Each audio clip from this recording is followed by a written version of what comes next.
ਹਾਂਜੀ ਦੋਸਤੋ, ਸਤਿ ਸ਼੍ਰੀ ਅਕਾਲ ਜੀ ਸਾਰਿਆਂ ਨੂੰ। ਅੱਜ ਆਪਾਂ ਰਾਮਲੀਲਾ ਗਰਾਊਂਡ ਦੇ ਵਿੱਚ ਪਹੁੰਚ ਚੁੱਕੇ ਹਾਂ। ਅੱਜ ਰਾਮਲੀਲਾ ਦਾ ਤੀਜਾ ਦਿਨ ਹੈ ਅਤੇ ਜਿੱਦਾਂ ਕਿ ਤੁਸੀਂ ਦੇਖ ਸਕਦੇ ਹੋ ਪਿੱਛੇ ਝੂਲੇ ਵੀ ਚੱਲ ਪਏ ਨੇ ਅੱਜ, ਅਤੇ ਕਈ ਕਾਰਨਾਂ ਕਰਕੇ ਇਸ ਵਾਰ ਝੂਲੇ ਲੇਟ ਹੋ ਗਏ ਅਤੇ ਮੇਲਾ ਅੱਜ ਤੋਂ ਪ੍ਰੋਪਰ ਤੌਰ 'ਤੇ ਸ਼ੁਰੂ ਹੋ ਚੁੱਕਾ ਹੈ। ਅਤੇ ਬਾਕੀ ਆਪਾਂ ਤੁਹਾਨੂੰ ਮਿਲਦੇ ਹਾਂ ਅਗਲੇ।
ਭੂਤ ਬੰਗਲਾ ਬਿਲਕੁਲ ਲੱਗ ਚੁੱਕਾ। ਡਰਾਵਣੀਆਂ ਆਵਾਜ਼ਾਂ ਆਉਣੀਆਂ ਸ਼ੁਰੂ ਹੋ ਗਈਆਂ।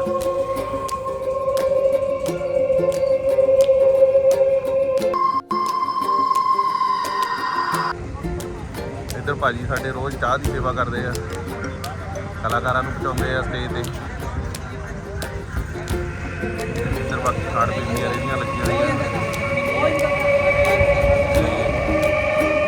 ਜਿੱਦਾਂ ਹੁਣ ਦੁਸਹਿਰਾ ਮੇਲਾ ਨੇੜੇ ਆਉਣਾ ਅਤੇ ਰਾਮਲੀਲਾ ਵੀ ਅੱਗੇ ਤੋਂ ਅੱਗੇ ਵੱਧ ਰਹੀ ਆ, ਉੱਦਾਂ ਹੀ ਹੁਣ ਲੋਕਾਂ ਨੂੰ ਪਤਾ ਲੱਗ ਰਿਹਾ ਅਤੇ ਲੋਕ ਪਹੁੰਚ ਰਹੇ ਆ ਉਸ ਹਿਸਾਬ ਨਾਲ।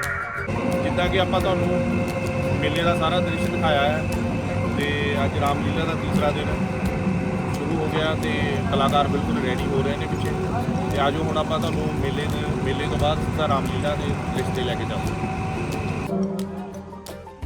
ਉਸ ਤੋਂ ਬਾਅਦ ਕੱਲ੍ਹ ਦਾ ਸਾਡਾ ਬਿਹਤਰੀਨ ਸੀਨ ਜਿਹੜਾ ਬੱਚਿਆਂ ਦਾ ਫੇਵਰੇਟ ਹੈ, ਚਾਚੀ ਤਾੜਕਾ, ਤਾੜੀਆਂ ਲਗਾ ਦੇ ਤੋਰੀ। ਉਹ ਤਾੜਕਾ ਵਾਲਾ ਸੀਨ ਹੈ ਜਿਹੜਾ ਪੁੱਤਰ ਉਹ ਕੱਲ ਹੋਏਗਾ। ਕੱਲ ਹੀ ਸੀਤਾ ਸਵੰਬਰ ਹੋਏਗਾ। ਕੱਲ ਤੁਹਾਨੂੰ ਲੋਡੂਵਾਲ ਦਾ ਜਿਹੜੀ ਤਾੜਕਾ ਹੋਏਗੀ ਕੱਲ 3D ਹੋਏਗੀ। 3D ਤਾੜਕਾ ਤੁਹਾਨੂੰ ਦਿਖਾਵਾਂਗੇ। ਉਹਨਾਂ ਦੇ ਨਾਲ ਹੋਰ ਬੜੇ ਰਾਸ਼ਟਰੀ ਤਾੜਕਾ ਦੇ ਨਾਲ ਤੁਹਾਨੂੰ ਕੱਲ ਦੇਖਣ ਨੂੰ ਮਿਲਣਗੇ। ਅੱਜ ਖਰਗੋਸ਼ਨ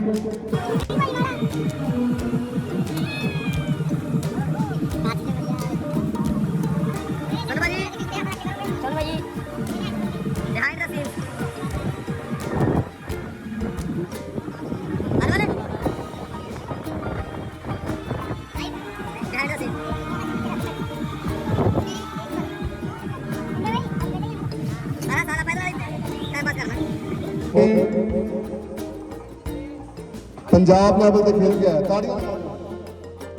अंडर 14 पंजाब लेवल पे खेल गया नोएडा से पुत्र मैच कितने से नोएडा। तो तुम इसकी बैटिंग देखोगे, कमाल का बच्चा। ये बच्चे कल पंजाब इंडिया इंटरनेशनल लेवल पे अपना नाम पहुंचाएंगे। मैं इस करके नहीं कह रहा कि कृष्णा ठाकुर भी ये साडे प्रधान का मुंडा, ये गल नहीं होंगी। तुसीं कदों भी ये मुंडे की प्रैक्टिस देखियो।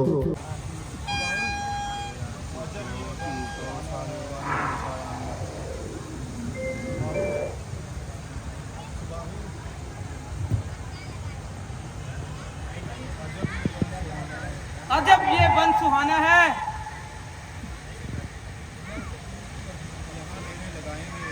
जहां डेरे लगाएंगे, फूल छने उड़ाएंगे।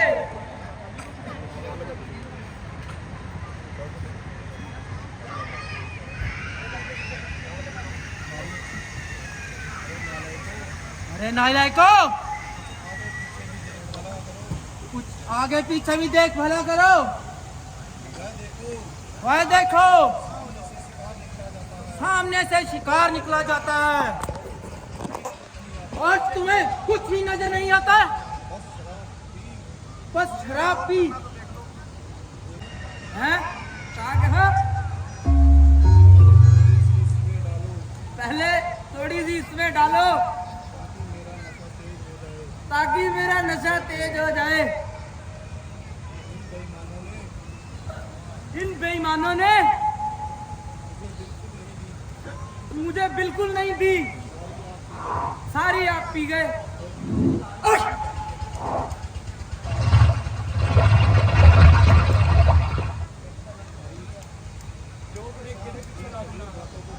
अच्छा, इन फजूल बातों को छोड़ो, चलो जरा जंगल की सैर तो करें। संभव है कुछ और शिकार हाथ लग जाए।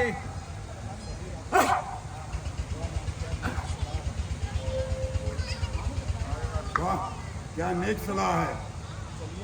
चलिए, यहाँ देर करना फजूल है।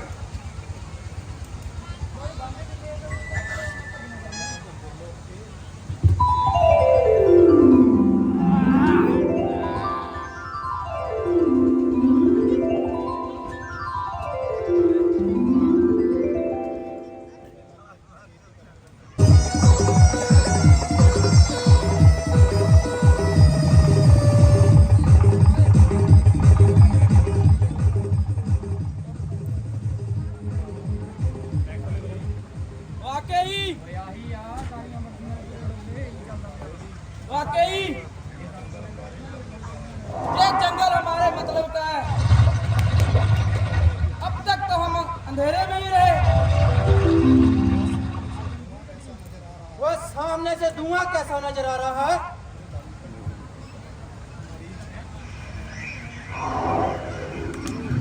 चलो आज इतनी मौज मजा करेंगे।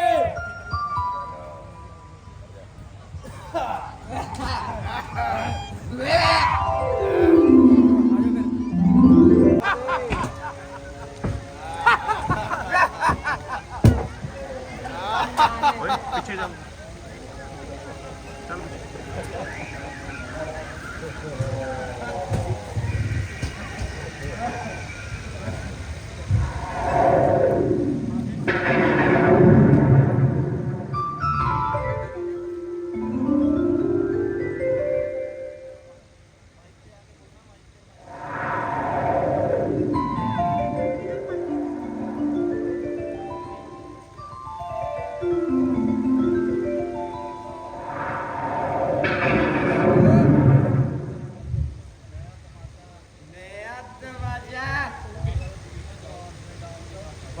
हाँ जी में आग को डालकर हेलो बिट्टू भाई इधर। हाँ जी भाई इधर व्यक्त करवा रहा है।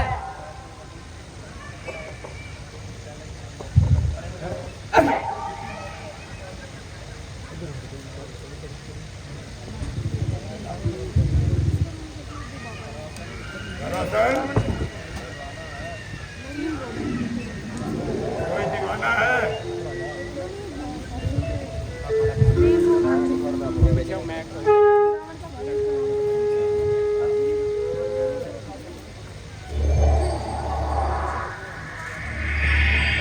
क्या चाहिए? बनी बनाई आग मिल गई, मजे से मांस भून भून कर खाएंगे।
जुर्माना साहब है। हाँ ये बड़ा धोखेबाज है।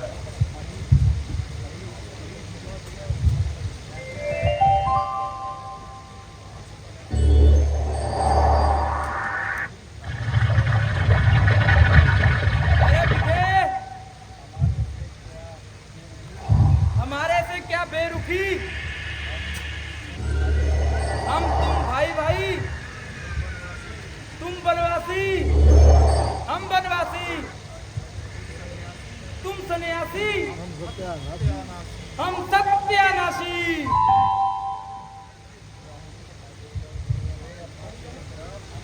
ले अब तो पी ले शराब, हो जाए तेरी गम गिलासी।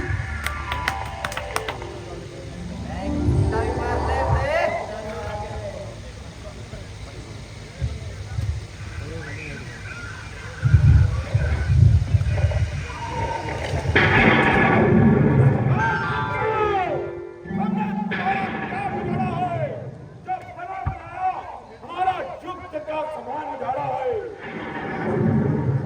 मांस आदि डालकर तमाम यज्ञ भ्रष्ट कर दिया और हमारा यज्ञ नष्ट कर दिया। मालूम होता है जिंदगी से बेजार हो जो हमारे दर पर औजार हो। सच है चीटी की जब मौत आती है तो उसके भी सर निकल आते हैं। अरे करो यदि लड़ाई का इरादा है तो हम फकीरों से झगड़ने का क्या फायदा है। किसी राजा के पास जाओ और उसी के पास जाकर अपने दिल के अरमान निकालो। यदि धन दौलत की भी जाना है तो हमारे पास कौन सा खजाना है। लगता है कि जहां से चले जाओ और हम फकीरों को अधिक ना सताओ, अन्यथा समझो तुम्हारी जिंदगी का प्याला लबरेज हो चुका है और क्षत्रिय वंश का खंजर तेज हो चुका है। तेरे अधर्मियों, कुछ ईश्वर का भय करो और इन पाप कर्मों से डरो जिनके लिए ये सब कुछ करते हो। वह सब भली भली के यार है, ना के अंत समय के मददगार है। उस वक्त ना पुण्य होगा ना पाप होगा, सिर्फ तुम्हारा पास तुम्हारा ही पश्चाताप होगा। समझ जाओ और इस मनुष्य जीवन को व्यर्थ ना गवाओ और अपनी जरारतों से बाज आ जाओ। अगर तुम पिछले किए पर पश्चाताप करोगे और आइंदा के लिए ऐसे पाप से तौबा करोगे तो तुम्हारा आगामी जीवन सफल होगा, अन्यथा फिर संभलने का मौका ना मिलेगा।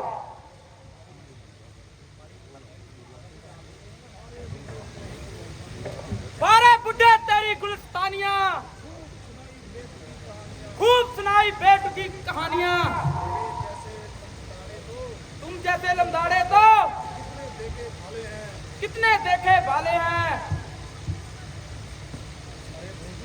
अरे बंधु, तू किसको पढ़ा रहा है और किसको रंग चढ़ा रहा है।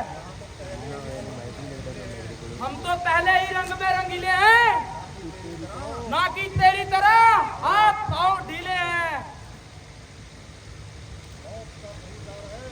मौत का खरीदार है, हर तरह से लीज और डर है। मगर ऐंठ तो देखो, जैसे शेर घोड़ों पर सवार है। ना मालूम किस पे पर्दे पर इतना चढ़ रहा है और म्यान से निकलता है। अभी हाथ हिला दूं, एक के दो बना दूं, मगर मैं किस तरह गवारा करूं अपने खंजर को तेरे जैसे के बुढ़े से खून से ना कारा करूं। हाँ, जिसका तू झोंक भरता है, नाम ले लेकर अफरता है। चंद्रवंशी, सूर्यवंशी, ये वंशी, वो वंशी, उनकी ऐसी वंशी बजाऊंगा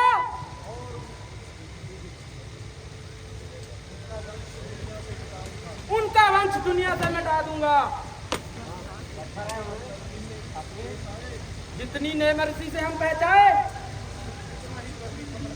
तुम उतना ही गर्मी पकड़ते गए। जा अपने उस ईमानती को बुला ला। मैं भी मरीज नहीं, अगर उसका कचुम्बर ना निकाला।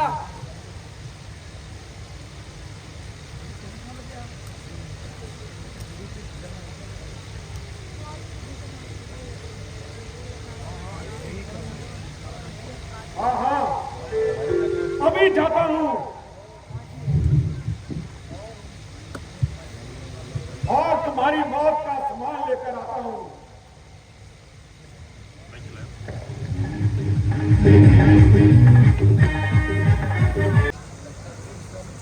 लगता है मुझे कि गुरु विश्वामित्र जी आ रहे हैं।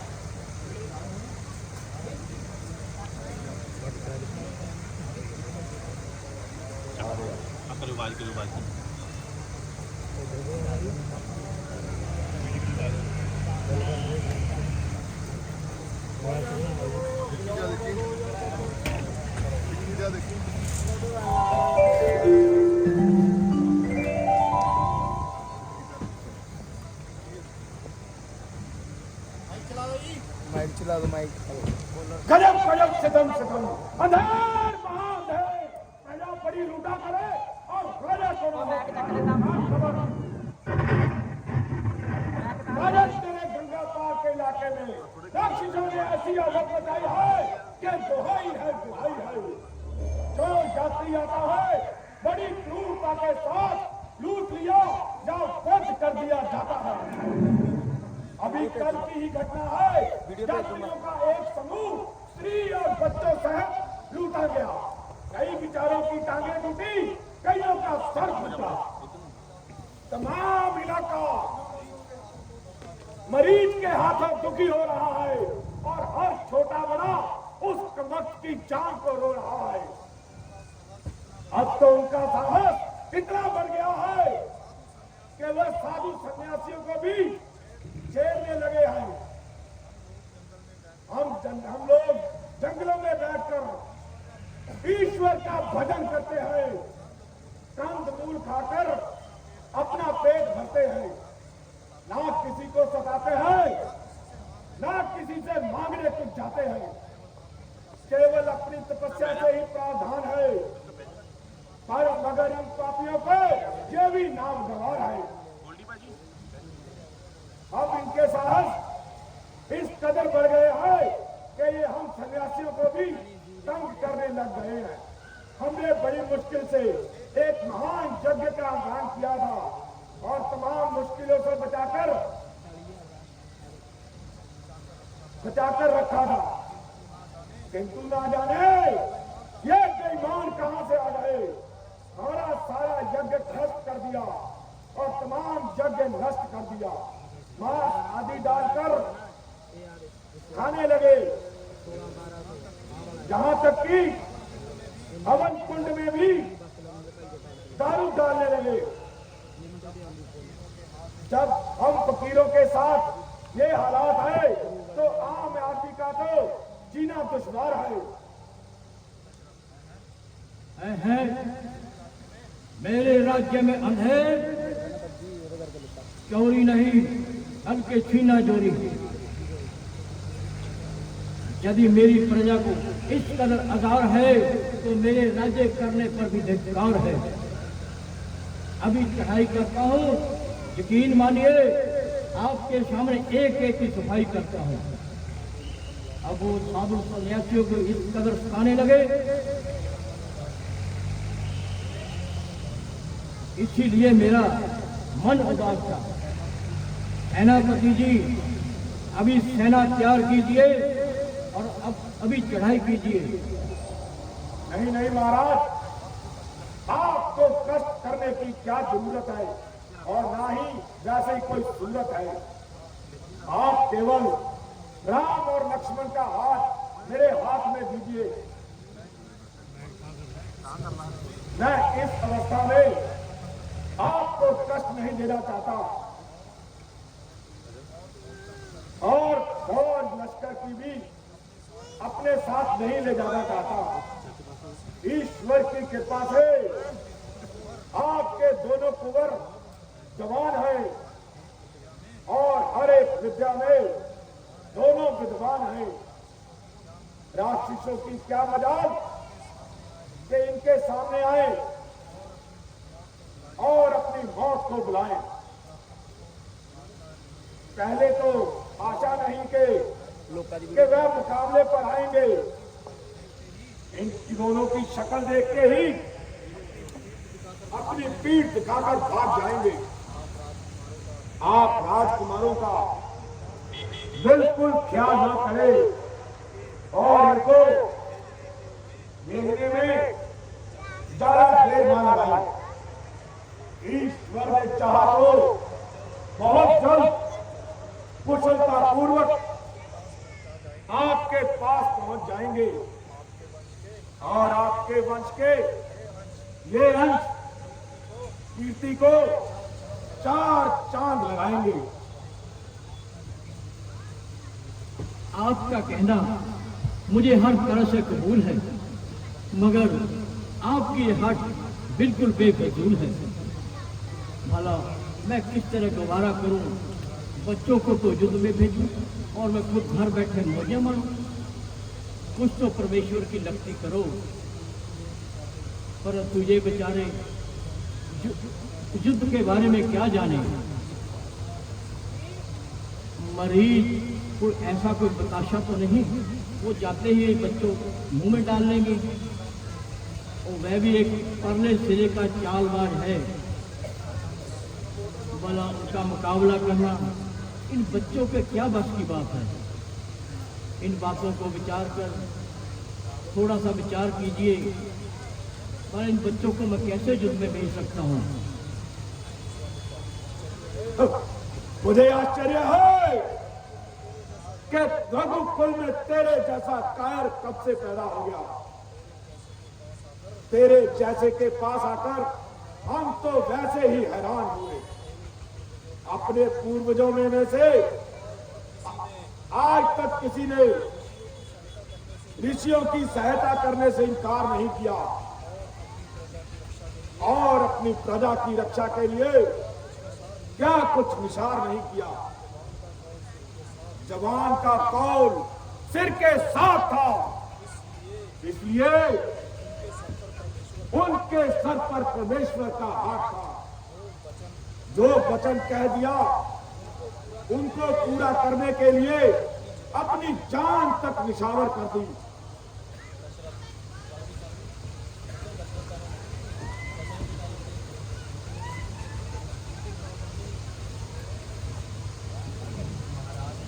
महाराज, आप अधिक देर ना लगाइए। राजकुमारों को भेजने के लिए इनकार मत कीजिए। विश्वामित्र जी उसके साथ है।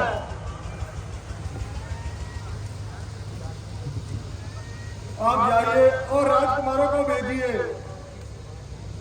और इनकी बात के लिए विश्वामित्र को निराश मत करें। ठीक है, आपकी बात बिल्कुल ठीक है। आप तो इन्हीं की ही तरफदारी करेंगे। परमेश्वर ना करे लड़ाई में कोई उल्टा पुल्टा हो गया, मेरा तो मुंह ही काला हो गया। लोग तरह तरह की बातें करेंगे, मैं किस किस का मुंह पकड़ूंगा। लोग क्या कहेंगे कि अपने आप को तो लड़ाई से बचा लिया और बच्चों को युद्ध में मरवा दिया। खैर, जो जिसने जो कहना है वो कहेगा। जो कहना है वो कहकर रहेगा। गुरुदेव, बच्चों को आप ले जाइए।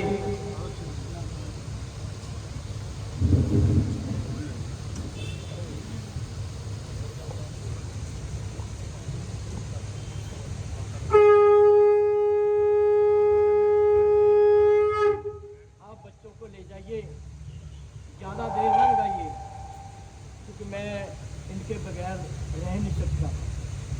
बेटा, आप गुरु जी के साथ जाइए, जो भी ये आज्ञा दे तो उसका पालन करना और रघुवंश का नाम हमेशा ऊंचा रखना।